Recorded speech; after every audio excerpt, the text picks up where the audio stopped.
Hey everybody, welcome back to the channel. I'm Lauren, you are watching the Valentines, and today's video is all about how to get started with a farmer's market business or a festival vending business.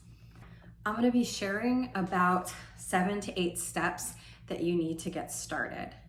I do have some experience on this topic because I have been selling at farmers markets and festivals for 5 years now.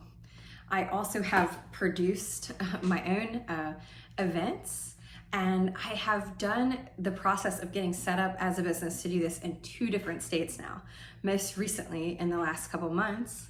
And then additionally, I also took a year-long road trip with my husband in our RV where I vended at different festivals, but also visited farmers markets all over the United States.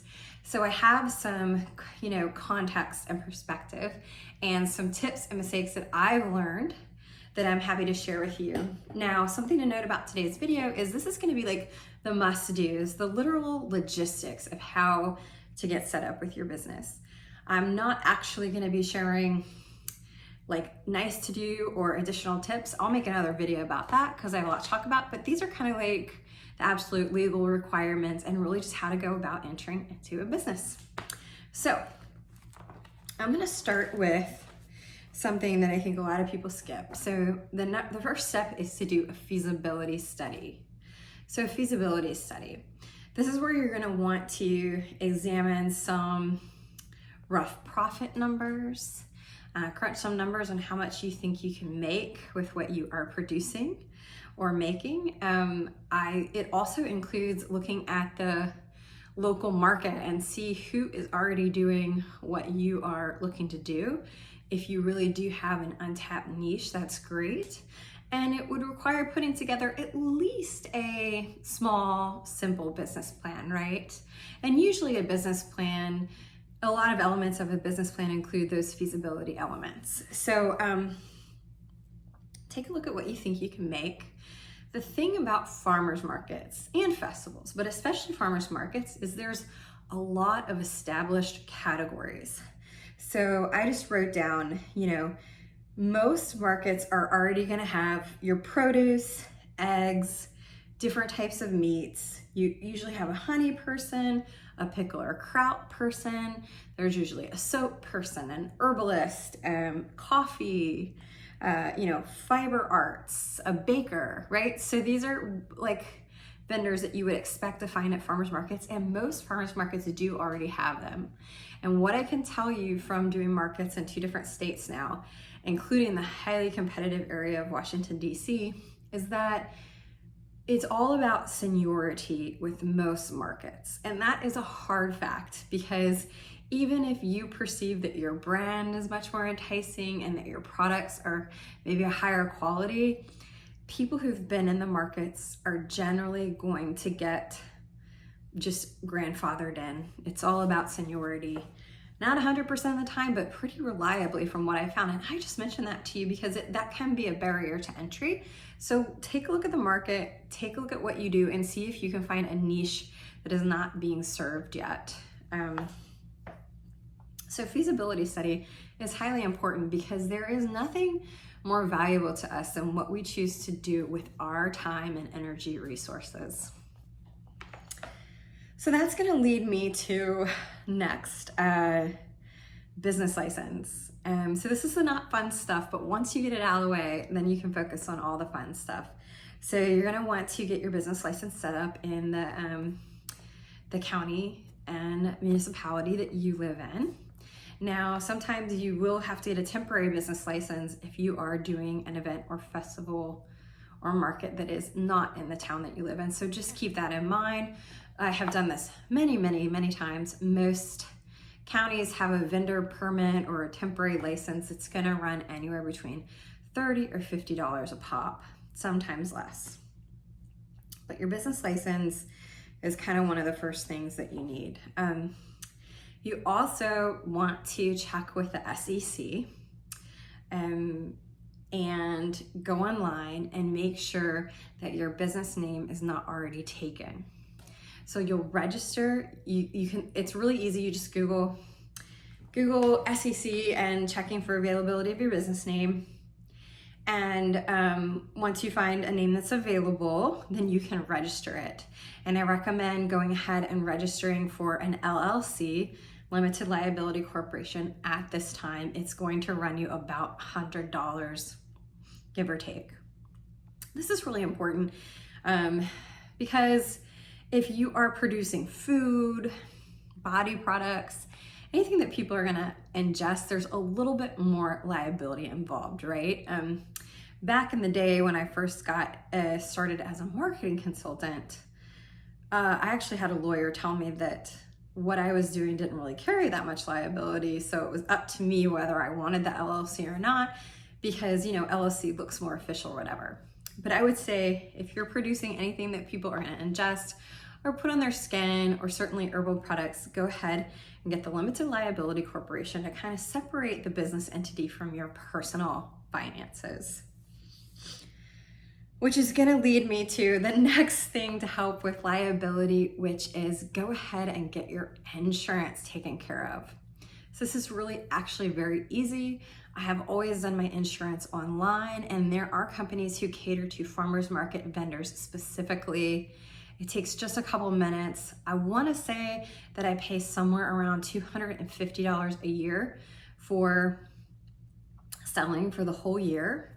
And this is gonna be really important too, because when you join most markets and festivals, they're gonna ask you to submit a COI, certificate of insurance, during the application process. So you can't even apply without submitting the certificate of insurance, and you're gonna have to list the host of the market and the location that the market is being hosted as a co-insured.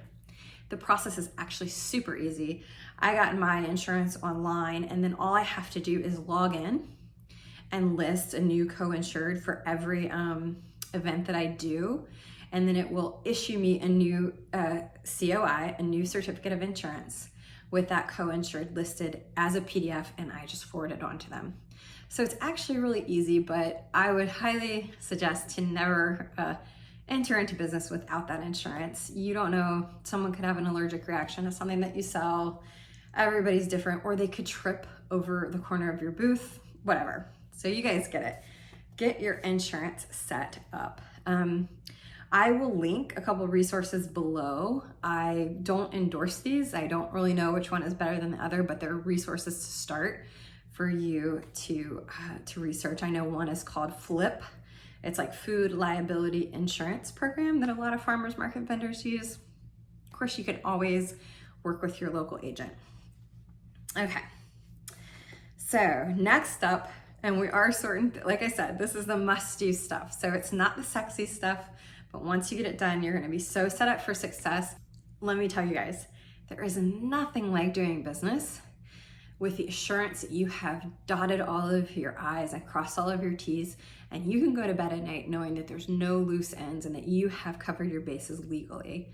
There's nothing like feeling that security, and there's also nothing worse than having something nagging at you that you know you should have done and you haven't done yet. So we'll get through the boring stuff and get to the fun stuff. So next, you want to check on local permits, and this can admittedly be one of the most confusing parts of the process, because there's different agencies governing different aspects of goods being produced and sold.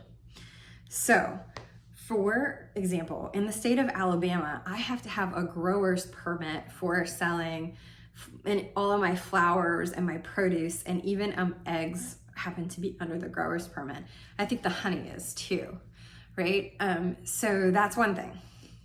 We also have to have our beehives registered like in the state of Alabama. So that's something we haven't done yet because we got rid of our apiary, and we're gonna be bringing an apiary on again here soon. But anyway, so you've got a growing permit, whereas for like my herbal teas that I make and my spice blends, I have to have a home food operation permit for that. And so these things are governed by different bodies. The grower's permit is governed by the cooperative extension, and then the food processing is governed by the health department. So what I always recommend doing, and what I've done when I got set up in both Virginia and then Alabama, is I always recommend starting with a cooperative extension office, calling them or going by there, and they're usually the most friendly, helpful people, and they will tell you what is under their jurisdiction versus what you need to work with the health department or another governing body for. It can be a little confusing, and I'm just going to go ahead and tell you that most of these websites of the government agencies are not super helpful and user friendly. That's why I say save yourself the headache, learn from my mistakes, and just go ahead and call the co-op extension and talk to someone in person, and they'll explain everything for you so much quickly than you could get the information from sorting through, websites that just aren't that helpful and haven't been updated in a long time. Okay, so moving on from permits, another non-sexy but really, really, really beneficial thing to do is get your sales tax certificate. And what I mean by this, so this is different than like your FEIN number, which is another thing we can talk about, but this is when the sales tax certificate is when you register to accept sales tax for all the items that you sell within your state and county. So this is really important because you don't want to eat that cost. And also a lot of markets will require it. Some will not check, but some will ask you for your sales tax certificate when you apply. And basically, it's easy to get. You just register online. I've done it in 2 different states now. But what that means is that you are then tracked and you are responsible for, on a monthly basis, reporting your sales numbers and then paying the sales tax. So it's a pass-through, right? So I have this, when I sell something to somebody, I collect the sales tax on behalf of the state, and then I pay that money to the state every month. So it's never my money. I'm collecting it and then passing it on as my responsibility as someone who does retail sales. Now, if you're a grower, a lot of states have an exemption. Like I don't have to collect or pay sales tax on produce, flowers, things like that. Check your state though, every state's different. If you do wholesale orders, you also don't have to collect sales tax because it's the end retailer that does it. But for all my other products, I do have to collect sales tax, and on a monthly basis, I have to file and pay that to my state. A lot of people, including myself, I got started without collecting sales tax. And I want to tell you, for me, it was a mistake. I thought, oh, well, I'll just pay it later. It's a small amount and I don't want to deal with change, like pocket change while I'm at the market. I just want to deal with even cash numbers. Well, the thing is, when you really start to do your business seriously, every single bit of overhead counts. And I quickly realized that it was quite a mistake for me to be eating that cost. It's also quite a mistake to not be in compliance with your state. I'm telling you, it's just easier to get this stuff set up from the beginning. So, especially now that we're in the state of Alabama, it is 10%. The state tax combined with our county tax is 10%. So why would you go in knowing that you're gonna make 10% less, like right off the bat? And then what if you do a sale on top of that? So get your sales tax set up. It's really easy. You go to your state's Department of Revenue and fill out an online form, and you can do it online every month. Very easy. Okay, moving on. After you get your sales tax certificate set up, you're gonna want to get your point of sale system set up. So how are you gonna take payments from people? And there is of course cash, and you will run into businesses who still take only cash. I do not recommend this at all. I can tell you, after being in business for 5 years, I would have missed out on at least 50% of my revenue if I did not take credit cards and debit cards. So in addition to cash, I recommend you set up a Square account. Square is what most people who have farmers market businesses use. You have probably used Square yourself checking out at a festival or a market. It's that easy terminal where you can take payments on your phone or your iPad, and it is free. It is free to get started. So I recommend Square to take cards and card payments.